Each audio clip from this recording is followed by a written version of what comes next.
Oled sa kunagi mõelnud, kust algab turvalisus? Küsimus on sinus ja minus. Kui meil on julgust panna tähele abivajajat, kuritegu või õnnetust ja sellest teada anda, tähendabki see turvalisusesse panustamist. Mis saab edasi, kui oled valinud oma teate edastamiseks numbri 112 või 1247?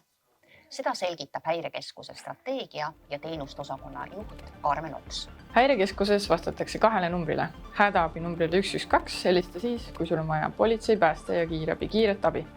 Sinu kõnele vastab päästekorraldaja, kes asub küsima küsimusi. Tere, Häirekeskus, mis teil juhtus? Päästekorraldaja ootab sinult kiireid ja selgeid vastuseid. Tema teine küsimus on, kus juhtus? Tea alati, kus asud. Seda on lihtne endale selgeks teha asukoha koordinaatidega oma mobiiltelefonis. Esimese minuti jooksul tuleb selgeks saada, mis juhtus, kus juhtus ja kui paljud vajavad abi.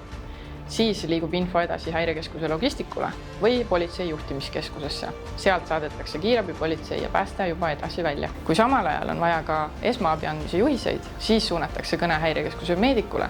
Kiirabi sõidab natuke alla 8 kilomeetri on veel tulla. Tema toetab esmaabi andmisel. Häirekeskus on ka teine number. Üks number 24 tundi, 7 päeva nädalas. Riigi infotelefonile, kuidas ma saan aidata? Riigi infotelefonile vastavad konsultandid, kes annavad sulle riigi infot või koguvad infot, kui soovid ise seda riigile anda. Näiteks, kui maanteel on lumi lükkamata, siis helista meile. Edastame info Transpordiametile. Või kui juhtunud on liiklusõnnetus, kus keegi ei ole viga saanud, aga vajad abi selle vormistamisel, siis helista samuti meile. Me aitame. Kui puhkema peaks kriis, on Häirekeskus endiselt valmis. Kriiside käigus helista 1247, sest meilt saad kontrollitud infot ja tead, et see ei ole mingi kuulujutt.